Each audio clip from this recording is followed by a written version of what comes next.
points in crucial win here. Let's see in Game 3, Land of Dawn. Here we go between GEEK SLATE and BIGETRON Alpha. Like you mentioned, Gani, if BIGETRON loses this, they will be dropped to the 7th place in the standings. That's a steep drop, considering that right now they're doing pretty okay. But again, the emblems, of course, a killing spree on Chidera, already hinting that he's trying to get dominance in that laning phase. And with the right interference coming in from the side lanes, from the mid lane and the jungle, that can very well be the case. Having Baloyski on this Kaja will mean that GEEK SLATE has a lot more ways to play around. And keep in mind that once the turtle is spawning, there's that Black Dragon form in the hands of Luke. And we know what this man can do if he is given the right tools to try and throw their opponent's formation in this array. Okay, let's see here already. Composition-wise, I gotta lean for the side of BIGETRON here. Why? Max on the Akai, that last pick, right? We talked about this. They should have just banned the Akai out. Agreed. But then again, with this Fredrin, let's see what will Janna be able to do. Change the gameplay, because in Game 1, he was a non-factor.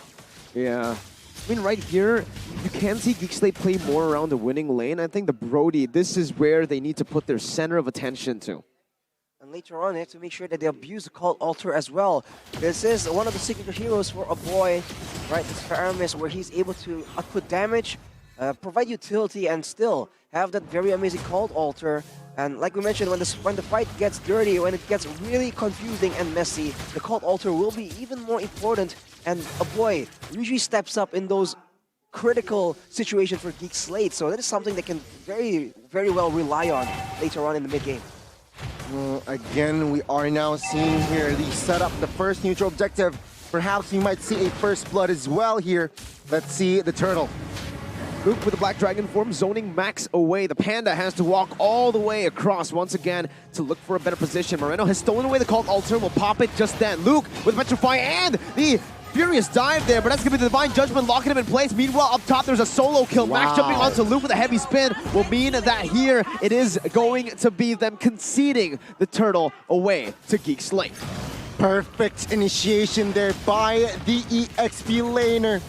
Luke, now, oh my god, GEEK SLATE, they want more. So Rizzo brought back to the team, jumps in with the Brave Spider, now onto a boy. He's going to be slain, but he has actually the flicker to get out. That's another flicker from Zorizo to respawn the flicker away. So Rizzo now in the midst of it all, getting the passive as he taunts, gets taunted up. He is still able to survive for a bit, but Max gets a two-man stun, a knocked-up. That's the comeback from Moreno as well. He's respawned. That's how long the fight has gone. BIGETRON Alpha. What? In the initial trade, in the initial exchange, they lost that trade, Arashi, but it seems like they are able to fight back.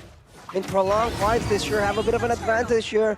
GEEK SLATE does have a lot of rely a lot on those ultimates and the burst damage, which is why initially you saw that they had so much more success when Luke was able to just go in aggressively and shut down Saken. The question still remains right here, though. For Saken, right, he needs to survive from this burst damage. He cannot continue to get picked off in the middle of these skirmishes if he wants to be the pillar for BIGETRON Alpha to try and deal damage in the late game. Goodness me, what the heck happened there? But now, take a look, minute number 4, and it's the 4-3. Total kill points here with 7, so early game. Very, very action-packed, but take a look at top side. Oh, the wall charge canceled away by the Divine Judgment. Key going to be taken down here by Janna QT. GEEK SLATE back at it with the gold lead as Saken clears it out. Beloy's looking for a play. Slow Saken, Janna sandwiching him, but Max has rotated up top to provide the necessary backup. Saken is going to pop that Blazing Duet to clear the wave. Saken already securing that DHS here in the 4th minute. Usually, though, I noticed that they secured that DHS minute number 3, so slightly behind here if we're talking about farm. But take a look at mid-side. They're not going to commit to this, but yeah, they need to focus on farm. Brody has opted for that BOD first item. Take a look at this. No shoes here, Arashi. So very, very focused on that damage build for Brody. I think he just wants to just go aggressively, and even if he can't really outrun the damage, he can just use his second spell to try and bounce off their opponents and actually get distance that way. But currently still waiting for the next turtle. That is where GEEK SLATE really can pinpoint and make sure that BIGETRON Alpha is in the right position for them to try and make the aggressive play on. Here is Saken being jumped on. Beloyski pulls him back. Divine Judgment with the wild charge as well right there to cancel out the torn apart memory. A good save by Key as Saken gets out, but that was really well played by Beloy. Just waiting on the BMI. Exactly, both roamers, great, well played there. I mean, with the initiation and with the cover. But take a look at the neutral objective here. Let's see. Oh, they need to reset it right here. It's going to be Max with a heavy spin, locking him in place. The Cult Ulcer by both teams placed down by Moreno and a boy. Now Max going to be taken down very low there by the Cult Ulcer HP, but he does the same thing to Luke. Both teams disengaging. BIGETRON Alpha winning in this trade. Oh, a very important turtle take there by Max. Again, of course, you're in a Kai. You should contest on that neutral objective. Heavy spin was the reason, and this is why. If not for that Akai, a different story. The top side now. Beloy looking for the Divine Judgment, flickers forward, gets it in the end. Right now, Saken jumps back in with a Blazing Duet, dealing some damage, but a torn apart memory takes Key down. Wow. Chidera with the crisp, clean calculation. Oh, that's a very good exchange here. And take a look at this side. Yeah, I mean, Arashi, what can you see? What can you analyze from that earlier exchange? I can't help but feel that Max is actually doing so much better on the utility jungler right here. Early on in the Hayabusa, yes, he was farming a Storm, but he wasn't exactly a decisive factor for the side of BIGETRON Alpha. And even later on, it just allows him, it causes him to not be able to contest for the neutral objectives. Now on the Akai, he can be a lot more proactive, he can stay his ground and go for those objectives, and it's allowing BIGETRON to actually have a lot more control right here. As you take a look at the talent prediction, and I get a bit of an interesting mix right here. The GEEK SLATE army is growing. It's growing. It's a zombie. It's a zombie. It's a zombie. Oh, wait a minute. It's a Rizzo fighting a zombie in the mid lane. A boy gets out, though. At this point, still, they're focusing on the farm here. Both gold laners, right? Oh my god, Beloyski. Oh, that's a conceal no flicker, though. Saken reads it out properly, and Moreno was there to follow it up. The reaction there, no flicker, means this is why. When Kanye doesn't have flicker, it takes away a whole lot of the killing pressure. And it's just a big game of chicken right now from both these roamers, right? At any point, they're just facing each other, waiting like, all right, what's coming first? The wild charge, the Divine Judgment? Because earlier we saw that the wild charge was used first, but Beloy was able to wait it out and go for the engage afterwards. But now, with the turtle spawning, GEEK SLATE already takes full control over there, and the Black Dragon form is not even used yet. Massive resource spent there, right? The heavy spin was utilized defensively, but BIGETRON Alpha were able to find a trade. Now, in the top lane, you can see the tier 2. Wait, the tier 2 actually might be taken down. It's taken a very low HP, so honestly, not that bad of a trade. In the 8th minute of the game, Saken has already finished that golden staff too, so looking at it, BIGETRON are on their way to get that power spike. Very good proactiveness as well. Looking for that trade, looking for that slight compensation even.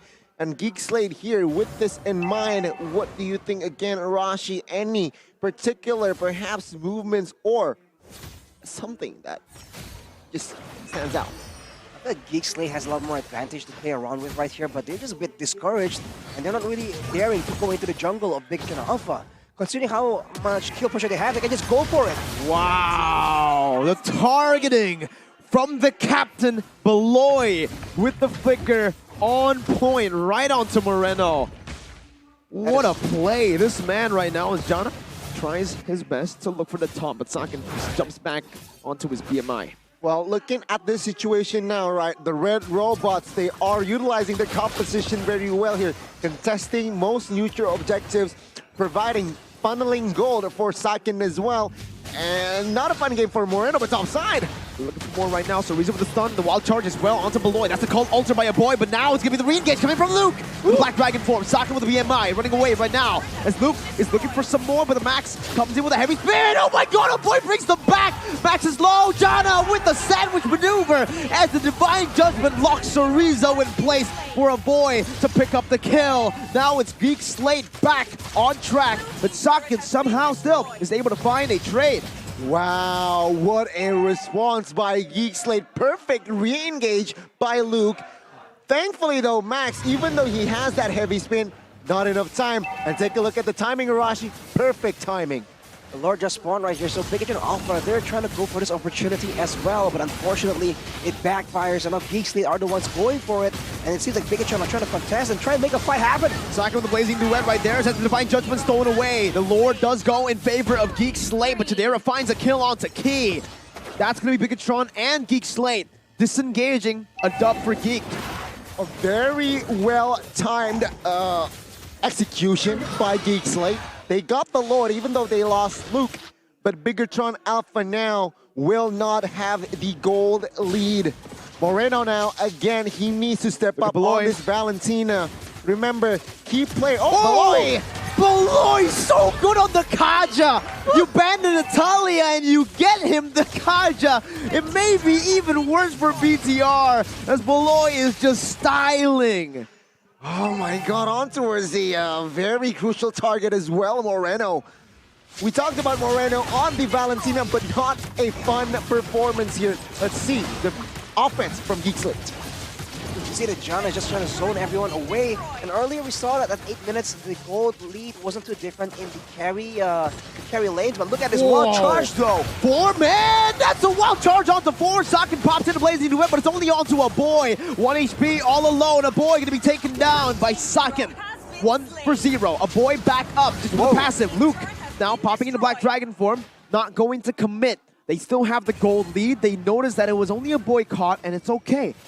Looking at the gold and the items right here, as I mentioned early on, the gold and the EXP, the gold lane and the mid lane didn't seem too different. But after that big fight for BIGETRON Alpha, they've kind of equalized right here. And Sakin honestly has enough items to be a serious threat right now, but he needs to be a bit more flexible. He cannot rely only on going for the Blazing Duet in the back line. He needs to try and find ways to try and poke for damage and kite around the Black Dragon form like the other marksmen we've seen in the MPL so far. That is how he can deal with the Yutong and afterwards save some spells, but unless Beloy just goes for it. Moreno with a called Ultra Clutch there. The turret will be taken down, traded in for the Roamer. I think in this case, it actually might be worth it for BTR. Tier 2 for Rome? You're right. I do see your point here. Tier 2 for Rome. They're still holding on. No clear objective on the board as well here, so they might take the fight, but take a look at GEEK SLATE there you again. go. That's where it's worth for GEEK. There you go. GEEK SLATE now maintaining and as well as increasing pressure as well in that mid side. All of Tier 2 is taken down. Keep in mind though, once GEEK SLATE is unable to actually burst key down completely, this is where BIGETRON Alpha has a chance to try and counter-engage onto the initial attempt of the Divine Judgment. So that's still quite far off right now though, as we take a look at the damage dealt. Aboy and Kadera definitely up there, but Sakin and Moreno aren't too far behind. So if they can stay alive and, like I said, kite around the bulk of the damage here. If you look at it, GEEK SLATE actually has quite the short range, so that is something that BIGETRON Alpha can try and take advantage of, especially because if they are stuck together, that's where the AoE, the Terrify coming in from Moreno, can actually try and turn the tides of the game. Let's see here. This setup seems like GEEK SLATE, they're more confident in grabbing more grounds here in the turtle, Lord area, Lord pit, rather. BIGETRON Alpha still nervous, it seems like, playing in from the backside, looking for more information. Max jumps in. Oh, pinning Jana down, but that's going to be Luke jumping into the Black Dragon for the Retribution. Goes to Jana, QT! Key petrified, the Divine Judgment connecting onto Moreno, who's able to flicker away, but a boy with a Shadow Stampede brings Max back. Sakin now with Word of Nature and the Blazing Duet. The damage is just a stun to 2 members. Chorizo going in, but Chidera flickers out of the Bravest Fighter. Oh my and God. just like that, GEEK SLATE have taken 3-4-0. What the heck? GEEK SLATE! A boy now looking for the end here. 2 members. They're looking for the end. Max and Key, can they defend? I don't think so, Connie. It's a disaster for BIGETRON Alpha. The Divine Judgment right there. The cannon minion was cleared out. Max trying to survive. He does get out. The mid waves, though, it's coming crashing in. Moreno, 1 second up here. Max with the heavy spin, defending with his life. Moreno jumping in, but it's going to be the base wide open with the Enhanced Lord finally getting in range. Now is the defense. Will they be able to defend? It is a no. That's the answer. GEEK SLATE with a reverse sweep. Wow! A reverse sweep by the Geeks. Baloyski and friends, they've managed to turn the series around, and BIGETRON Alpha, another casualty here by the hands of Jana. Wow, man, for the first time in such a long time, GEEK SLATE finally can locate a victory over the Red Robots. It has not happened in a long, long time. And now, it's a bit of a hallmark, some proof that GEEK SLATE is no longer the same team. They have improved way too much to be considered even in the same realm like their previous selves. They're not messing around here. Arashi, game 1 was a test, seems like, from GEEK SLATE, and what? They adapted in game 2, and they adapted again in game 3, and this is Baloyski again.